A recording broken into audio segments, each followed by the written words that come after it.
Hey guys. Okay, so this is just a short presentation about the learning summary, and really the only thing that's new about this that wasn't provided in the instructions. It was a Word document that was posted a while back. It's just that just to offer a little bit of discussion and some examples of sort of the right approach to the learning summary and an incorrect approach to the learning summary. Okay, so this is basically the same information that is in the Word document, the instructions.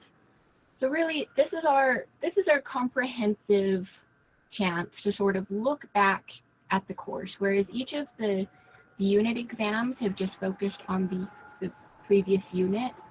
This is the one time in the class where we're going to sort of look back from the beginning and sort of take a moment to reflect on what was learned, what was found to be significant from the course as a whole. We've sort of looked at sort of individual weekly and unit takeaways, but what are some of the bigger takeaways in terms of the course?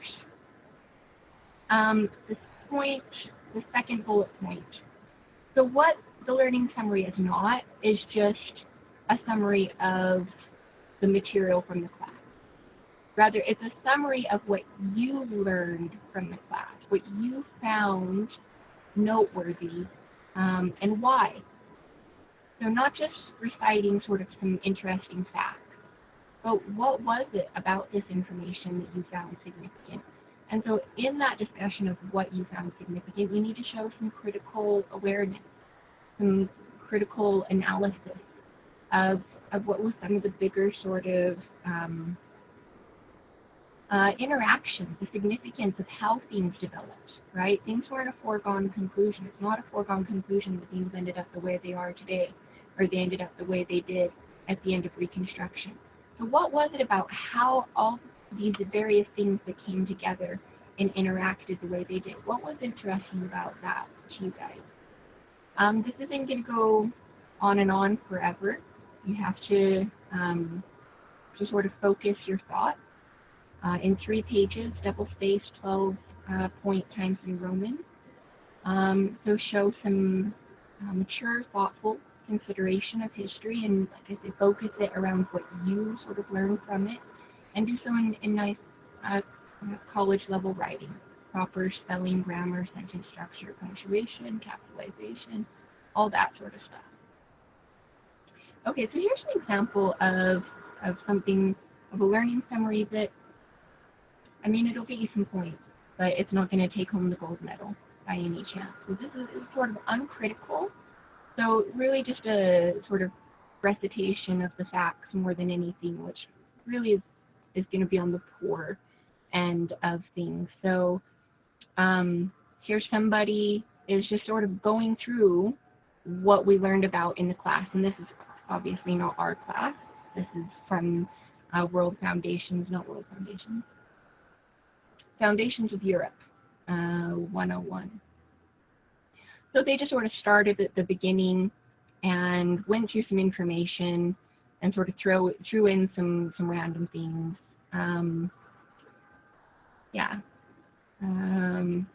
Basically, what you don't want to do is just tell me the history of the time period that we learned, because I already know that history. I don't need students to tell me that history. I need you to tell me what you found was interesting and why you found it to be interesting. That I don't know. Okay, so then here's a little bit more of a capable, or some examples of more capable learning summaries. So they sort of, each of these students focused in on some specific sort of areas that stood out to them. And then they expounded upon those areas. So for instance, somebody wrote, perhaps one of the greatest impacts of this course has had on me is the fact that there's always war. And then they went on to provide some discussion of that point, to provide some examples and some explanation of what they meant and why they found that to be significant. Somebody else says, sprinkled throughout the pages of history. No, I'm not looking for grandiose language. Keep it pretty prosaic here, but in any case, this person got a little bit grandiose. Sprinkled throughout the pages of history, we find records of immense suffering by means of famine and disease. And then they went on to discuss that, like why those things happened and how they noticed that there was probably a lot of potential for those things to be avoided. And really that stood out to them is that how much suffering goes on by sort of the common people. And then the last example, one of the biggest things I learned from this class is what is history without religion.